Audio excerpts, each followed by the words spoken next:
Tired of trading hours for the dollar by blogging?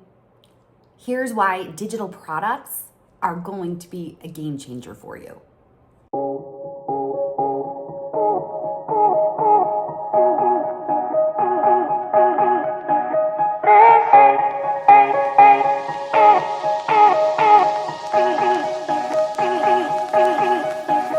One of my favorite things to be able to do is to be able to interview clients that have seen tremendous success in ways that are a little bit outside of the box. And for a veteran blogger of 20 years, selling digital products was a leap for her.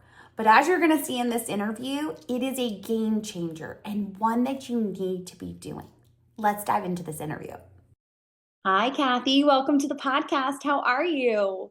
Hi, Jenny. I'm doing well today. How are you? I am excited about this conversation about how selling digital projects is a game changer for veteran bloggers.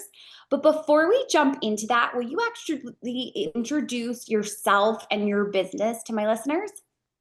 Okay. I actually started blogging. Do you remember GeoCities? I mean, that's how long ago it was. That was way before anybody really started blogging. It was like a precursor of Google. I started with that. And later on, I moved to one that was called mydiary.com. That one was oh, not very robust, but it was more of a blogging kind of platform rather than the other one had been. And then I moved to actually having an old-fashioned blog, which was, very modern at the time. And my domain name is almost 20 years old. I think it'll be 20 years old next year. Just I'm a dinosaur. It's kind of crazy. That is oakhillhomestead.com. And recently, I have started a podcast as well, which is Homegrown, Your Backyard Garden Podcast, and a second website, which is kathyrogers.com. Love it. I absolutely, your journey is always one of my favorites because we talk about, oh, you got to be on WordPress, you got to have all these plugins, and you've been on Blogger for how many years would you say now then? Almost 20 15 at years. least? Yes, almost 20 years. And you've made it work for you and you continue to do that. So now, when you first started, how were you looking to monetize your site? Well, when I first started, actually, you didn't make money from blogging. It was just sharing information. And then ads came along and I thought, oh, this is wonderful. I can actually backing up just a smidge there. Homesteading has always been, or it started out to be, a very frugal mindset. You could support yourself without spending money on anything. So I realized kind of early on that that was a an audience that wasn't really going to spend a whole lot of money. That wasn't the point of why they were there. So ads were wonderful because I didn't have to ask anybody to spend money. I got paid just by the people that were coming. I was trying to be as helpful as I could and reached a lot of people and did quite well with ads. And then things changed as they always do. I mean, every year something in blogging changes. And people started getting products, making products, creating products, classes, courses, videos, and so on and so forth. And I have moved along with that. And then, of course, ad income kind of tanked there last year, including mine. And even though I had been thinking about doing digital products and had done a few, it then became more necessary to do it in order to sustain myself. So that was what Yes. So, happened. how did you get started with selling digital products? Was there a first product that you started with? There was a first product, and you'll laugh. My audience had consisted of gardeners and goat owners, new goat owners. And that made up almost 50% of my audience was the goat people.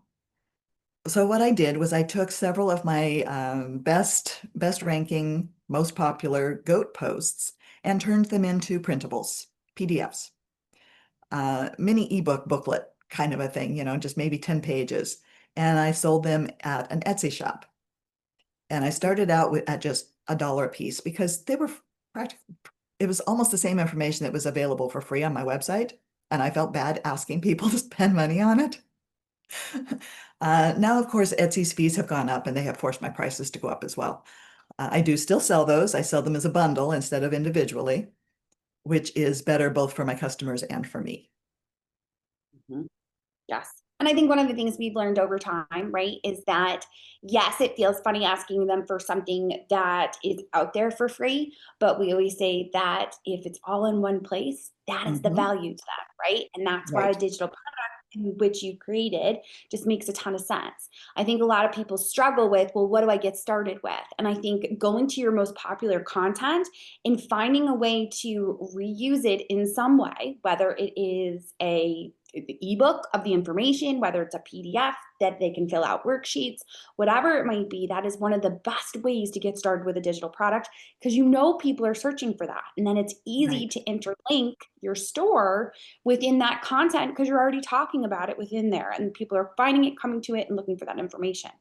right. Now, how do you decide what type of digital product to create? You have a new product. It's not, I say new because it's newer to you. You've had it Hmm. out for 6 months now, at least, right? 6 to 8, somewhere around there. Yes. Yes. And this new product, tell everyone about the new product that you've created because it's one of my favorites. I'm actually a customer and absolutely love Yes. it. Please tell them about it. Okay. This one is called the Safe Harbor Emergency Binder System. And it came into being because I had another very popular post that was all about how to put together an emergency binder. And one of the people in our mastermind said, "Why aren't you selling that?" And it took me a while to get around to it, but I did finally get it done, and it is now live and doing reasonably well. It is about putting all of your family's information into a binder, a three-ring binder, or something else if that works for you. It does not include the binder, it is just a suggestion, but that's because I want it to fit into your lifestyle. I need it to be portable. We live in Tornado Alley. I want to be able to pick that up and take it into our storm shelter with us. I want to be able to put it in the truck when we have to evacuate because of a wildfire, which we have done. We have moved, honestly, I married a military man. We have moved over 30 times since we got married. I stopped counting at 30 times. I really can't tell you exactly how many it's been now. I know it's more than 30, but I don't know how many. Uh, it always made me cringe when I would watch our filing cabinet be put on the moving truck because it was out of my control. I'm a bit of a control freak, but it was out of my control, and I was worried that something would happen to that information, and that's your life. That's everything. That's your identity. It can't be replaced. Anybody that's had their identity stolen can attest to that. It's horrible. That's one thing I haven't had happen yet. And it probably won't because I'm very careful. Uh, I actually, we moved once and we did not get something back that was ours. They lost something. We moved another time and ended up with something that did not belong to us. So these things happen. And that was what worried me. So I developed this system that I had everything in a binder. It had our birth certificates, it had our personal information, it had our insurance policies, it had everything in it. And I could keep that in the car with me when we moved. So that was the beginning. It has morphed into something much bigger, but that was how it started out. Yes. And for me, because I don't live where I'm going to have to evacuate or any sort of like emergencies aren't really going to happen from where I live just outside Charlotte. So for me though, I'm at an age now where my daughters are starting to drive. There's more complications in all of the paperwork and all of the information.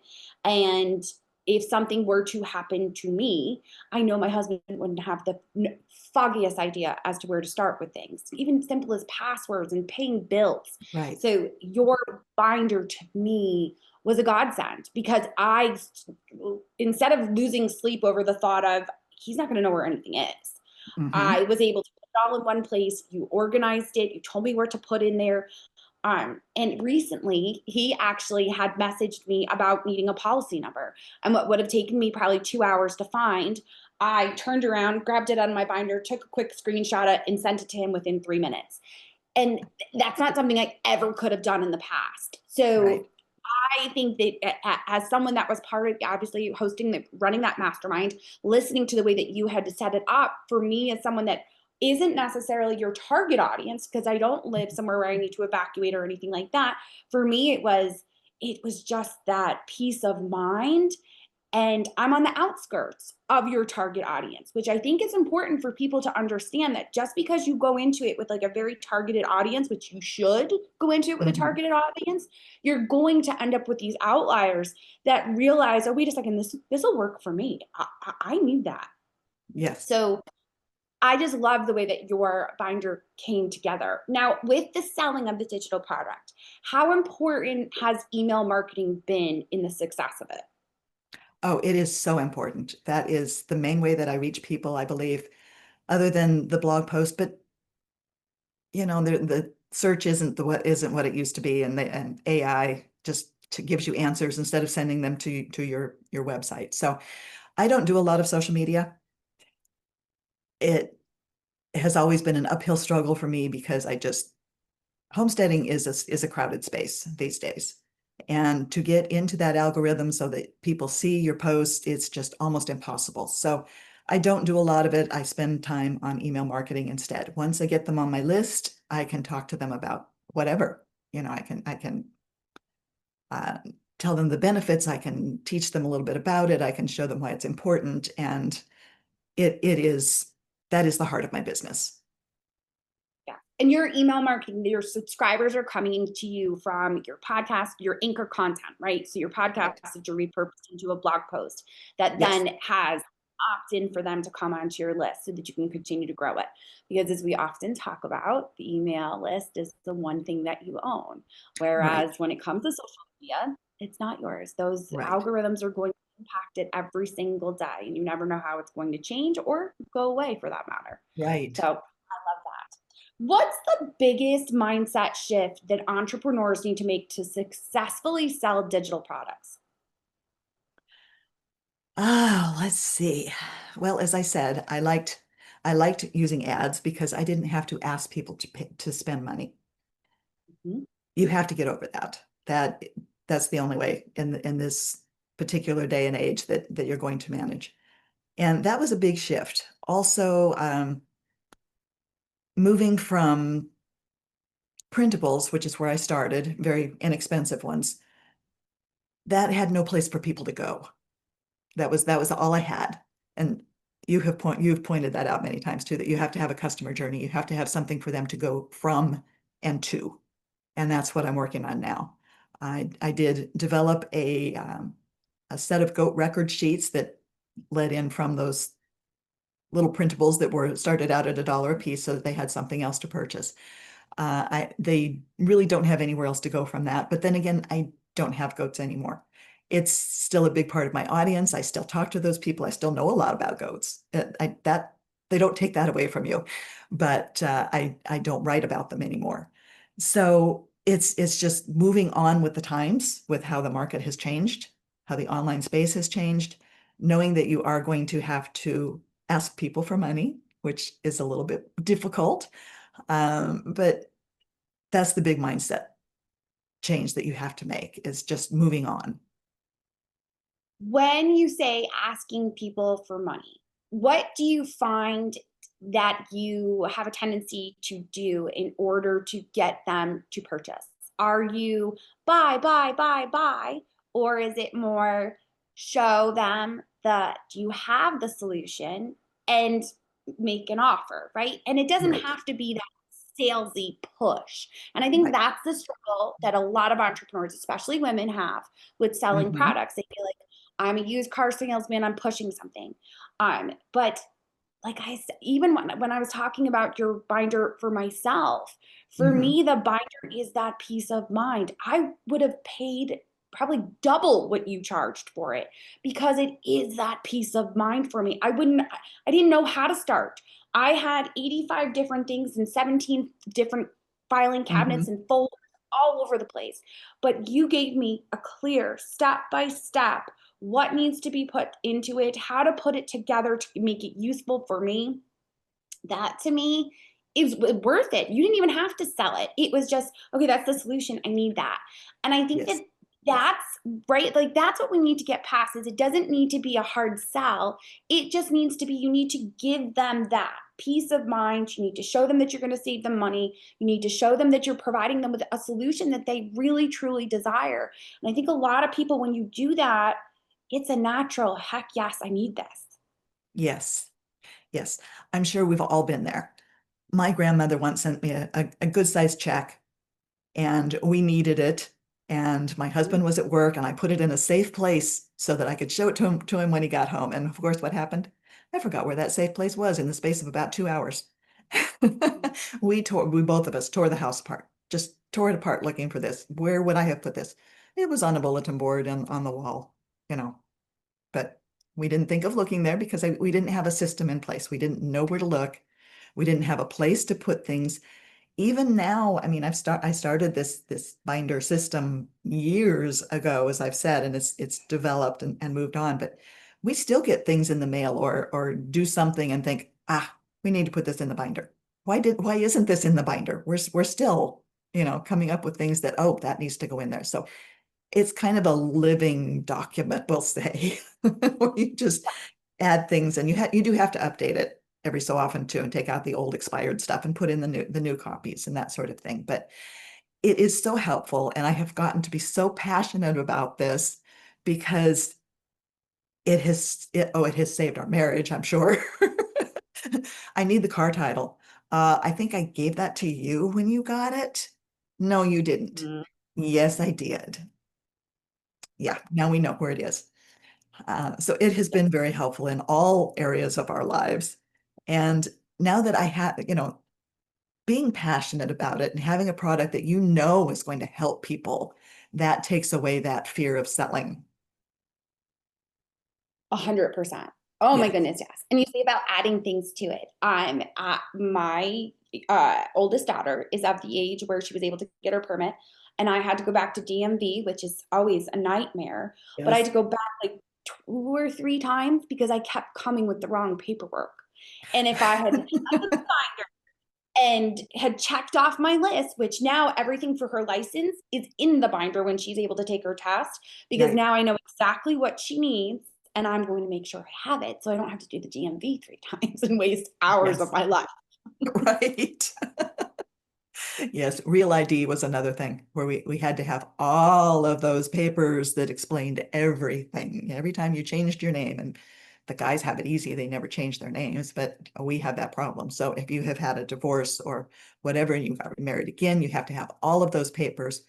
And a lot of women say, I'm not keeping that paper. I don't want that paper. I don't want that reminder of that. And they had to go and get it anyway. Just hide it, put it in the back, don't look at it, but you need to have it. Yes. Oh my goodness, yes. So tell me about your Life Happens printable that you are offering for our audience. Okay, the Life Happens opt-in is a two-page printable that you fill out with your family's most important information. It is not in the binder but all of this information that will be on the sheet does go in your binder. It has your name, your address, your spouse's name, uh, your household information, where to find your spare keys to your house because we all have them and who knows where we put them. I have a drawer full of Mhm. keys right now that I don't know what they go to, and we have changed some doors, some locks, and I really need to go through them and make sure that the ones that are there are the important ones. And actually, 2 years ago, we went out of town on vacation, and I gave the key to a friend of mine who was going to come and take care of our cat and water the garden and so on and so forth. And the first day, she texted me and she said, "I can't get in the house."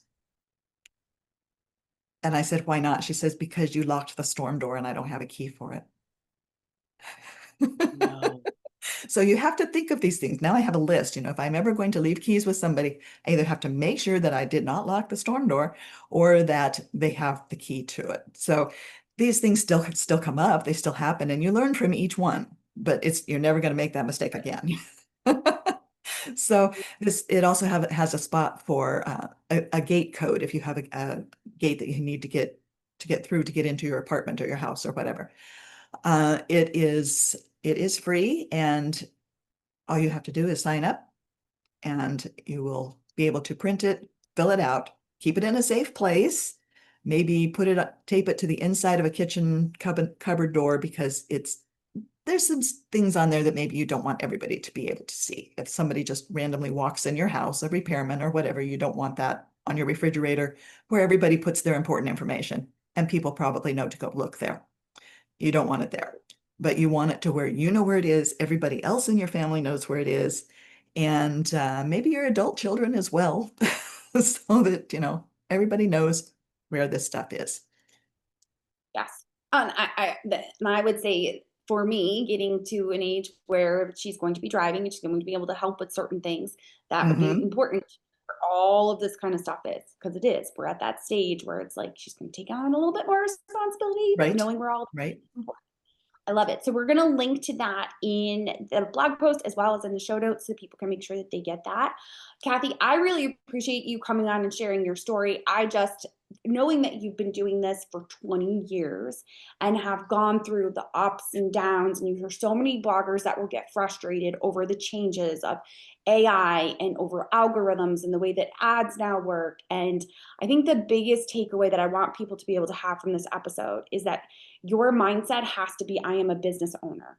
I Yes, need to know how I'm going to monetize. And with that, come up with a plan to have the content that is going to then sell the products and services instead of going after what's viral, what's trending, and it yes. not anywhere because we all did that, right? We went after those crazy page views and we put up that crazy content that sort of was in our niche. It was a trend, but now it's dead and it's gone and it Hmm. doesn't serve us anymore. So I think it's Right. really important when you start thinking like a business owner, have your own products or services, have these digital products so that you can continually make money and have the content that's going to easily connect with it and it's going to be evergreen. So I appreciate you. Thank you. Thank you for having me. Of course.